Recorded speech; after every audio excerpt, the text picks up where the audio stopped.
Ada pertandingan sepak bola biasa, dan ada sebuah pertempuran epik yang sejarahnya ditulis dengan keringat, air mata, dan kontroversi abadi.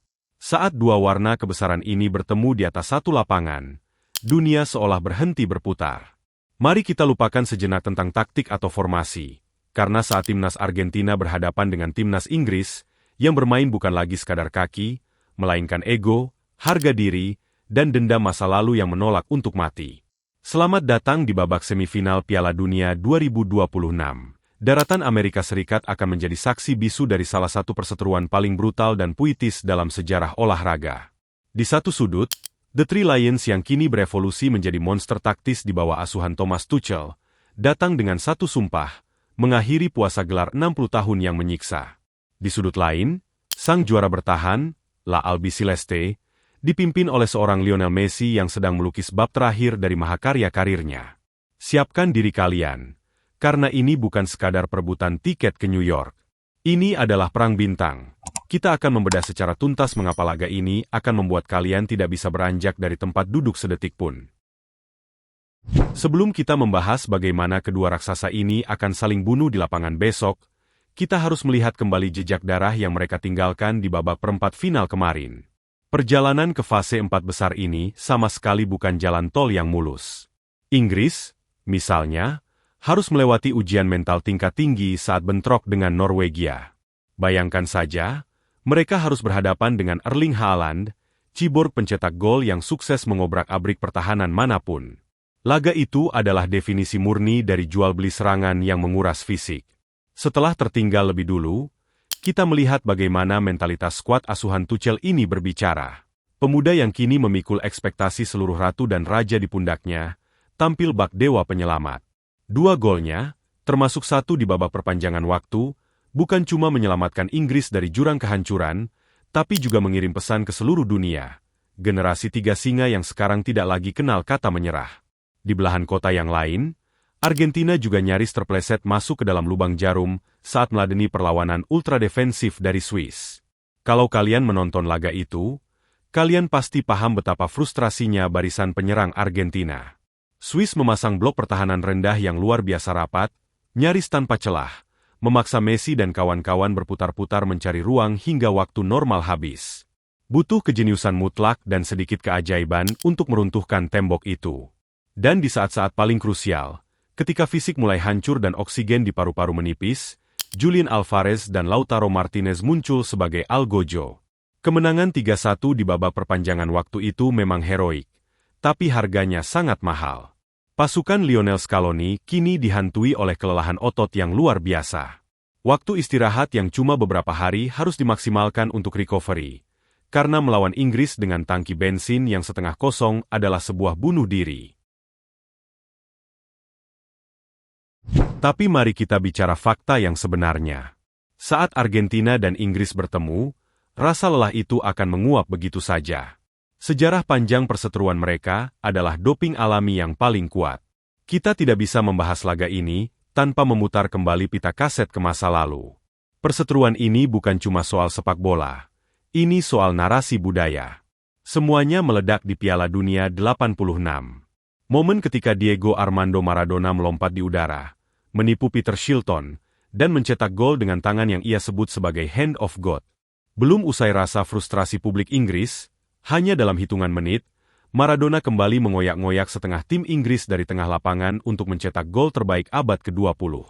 Laga itu menanamkan benih dendam kesumat yang diturunkan dari generasi ke generasi. Lalu, memori kita meloncat ke malam yang panas di Saint-Étienne, Prancis, tahun 98. Laga klasik yang punya segala elemen film blockbuster. Ada gol brilian dari bocah ajaib Michael Owen yang melesat bak kilat, ada trik nakal Diego Simeone yang berujung pada tendangan kecil David Beckham dan kartu merah yang mengubah hidupnya, hingga akhirnya Inggris tersingkir secara tragis di babak adu penalti. Barulah 4 tahun kemudian di Sapporo, Jepang, Beckham menuntaskan dendam pribadinya lewat satu tendangan penalti keras yang menyingkirkan Argentina. Sejarah pertemuan mereka begitu kelam, begitu intens, dan penuh dengan plot twist. Namun, tahukah kalian ada satu kepingan sejarah yang paling gila dari laga besok?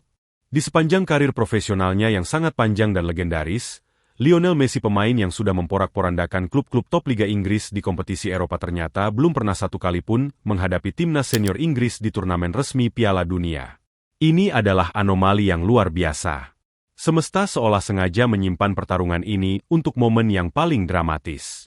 Di senja karirnya, di tarian terakhirnya untuk negara, Messi akhirnya dihadapkan pada musuh abadi negaranya.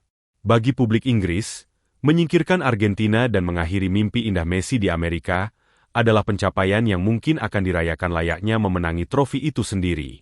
Sekarang, mari kita bedah ruang mesin dari kedua tim ini. Kita mulai dari kubu The Three Lions. Penunjukan Thomas Tuchel adalah sebuah masterstroke atau langkah jenius dari Federasi Sepak Bola Inggris. Kita selalu melihat skuad Inggris yang diisi oleh nama-nama mentereng, dari era Gerrard, Lampard, hingga Rooney, tapi mereka selalu gagal bermain sebagai satu unit yang padu. Tuchel merombak DNA itu. Dia membawa kedisiplinan dan pragmatisme ala sepak bola Jerman ke dalam kamp Inggris. Di turnamen ini, Inggris bukan tim yang bermain cantik sekadar untuk menghibur penonton. Mereka bermain untuk membunuh lawan. Sistem yang dibangun Tuchel sangat bergantung pada keseimbangan ganda di lini tengah. Declan Rice dan Elliot Anderson telah menjelma menjadi sepasang bulldozer yang tak kenal lelah merusak ritme lawan. Tugas utama mereka besok sangat jelas dan sangat mustahil mengisolasi Lionel Messi. Taktik untuk mematikan Messi di usianya yang hampir menginjak 39 tahun ini berbeda. Messi tidak lagi berlari kencang dari sayap. Dia sekarang adalah seorang konduktor orkestra yang bergerak seperti hantu di half space, mencari area buta di antara bek dan gelandang bertahan. Wayne Rooney bahkan sempat berujar, mengawal Messi itu butuh radar, bukan adu lari. Begitu Rice atau Elliot Anderson kehilangan fokus sedetik saja untuk melihat ke arah bola dan melupakan posisi Messi, di detik berikutnya sebuah umpan membelah pertahanan akan tercipta. Di sektor penyerangan, Inggris punya daya ledak nuklir yang siap meledak kapan saja. Harry Kane mungkin secara statistik usianya terus bertambah, tapi positioning dan insting membunuhnya semakin tajam. Belum lagi kehadiran Jude Bellingham yang beroperasi tepat di belakang Kane. Bellingham adalah prototipe gelandang modern yang punya visi, kekuatan fisik, dan naluri mencetak gol seorang striker. Dan jangan lupakan ancaman dari sayap. Bukayo Saka dan Gordon akan terus meregangkan pertahanan Argentina. Saka, dengan pergerakan cut inside-nya, akan memaksa lini belakang Argentina untuk terus keluar dari sarangnya. Sementara Saka akan menyiksa bek sayap lawan dengan adu lari sprint tiada henti. Lalu bagaimana dengan sang juara bertahan? Lionel Scaloni bukanlah pelatih yang kaku. Dia adalah bunglon yang bisa meracik strategi berbeda tergantung siapa lawannya. Menghadapi fisik dan intensitas Inggris, Scaloni sadar betul bahwa pertarungan sesungguhnya ada di lini tengah. Trio gelandang pekerja keras Argentina Rodrigo De Paul, Enzo Fernandez, Alexis Mac Allister, dan Paredes akan menjadi kunci utama. De Paul, sang bodyguard sejati Messi, punya tugas ganda. Selain harus menyuplai bola, dia akan menjadi orang pertama yang beradu fisik dengan Bellingham. Pertarungan di area lingkaran tengah ini dijamin akan sangat brutal, penuh dengan tackle keras, provokasi, dan mind games. Satu duel individu yang paling ditunggu-tunggu adalah pertarungan antara Harry Kane melawan Christian Romero. Ini bukan sekadar duel penyerang dan bek.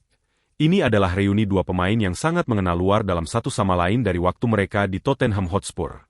Romero tahu kemana Kane akan bergerak, dan Kane paham betul kelemahan temperamental Romero. Siapa yang bisa mengontrol emosinya besok, dialah yang akan memenangi duel krusial ini. Kalau Romero sampai terpancing dan melakukan tackle ceroboh di sekitar kotak penalti, itu akan menjadi bencana besar. Karena Inggris di bawah Tuchel adalah raja dalam memanfaatkan skema set pitch. Dengan postur menjulang pemain seperti John Stones dan eksekusi bola mati, Argentina bisa dihukum habis-habisan lewat duel udara. Namun, jika laga ini berujung pada kebuntuan taktis dan pertahanan yang sama-sama rapat, kita mungkin akan melihat skenario yang paling ditakuti oleh seluruh pendukung Inggris, babak adu penalti. Dan di titik inilah, aura magis Argentina berada di puncaknya karena sosok Emiliano Martinez. Dibu Martinez bukan hanya sekadar kiper. Dia adalah mimpi buruk psikologis bagi penendang penalti lawan. Bermain bertahun-tahun di Aston Villa membuatnya hafal betul dengan kebiasaan, gaya tendangan, dan mentalitas para pemain Inggris. Di atas kertas, jika harus adu penalti, Argentina sudah unggul satu langkah sebelum bola pertama ditendang. Secara prediksi keseluruhan, laga ini akan berjalan layaknya partai final kepagian. Tidak akan ada tim yang berani mengambil risiko besar di 30 menit pertama. Keduanya akan bermain seperti petinju kelas berat yang sedang mengukur jangkauan lawan. Gol pembuka akan bernilai jutaan dolar. Jika kita bicara soal prediksi skor, laga ini akan sangat ketat dan saya memprediksi waktu normal akan berakhir imbang 1-1. Inggris kemungkinan besar akan memecah kebuntuan lebih dulu lewat sundulan mematikan Harry Kane, memanfaatkan skema tendangan sudut. Namun, Argentina tidak akan tinggal diam. Magis Lionel Messi atau insting tajam Julian Alvarez akan menyamakan kedudukan di pertengahan babak kedua. Laga akan dipaksa masuk ke perpanjangan waktu, dan di fase kritis inilah mentalitas juara bertahan berbicara. Prediksi saya, Argentina akan mencuri gol dramatis di menit-menit akhir babak perpanjangan waktu, menutup pertandingan dengan skor tipis 2-1 dan mengirim The Three Lions pulang kampung. Sekarang, giliran kalian yang memegang kendali atas diskusi ini. Apakah kalian setuju dengan prediksi skor 2-1 untuk kemenangan Argentina ini? Atau kalian justru sangat yakin Inggris yang akan mengamuk dan mengubur mimpi indah Messi di Amerika? Tulis prediksi skor paling akurat versi kalian. Gas ramaikan komentar di bawah, kita debat sehat di bawah sekarang. Sampai jumpa di video berikutnya.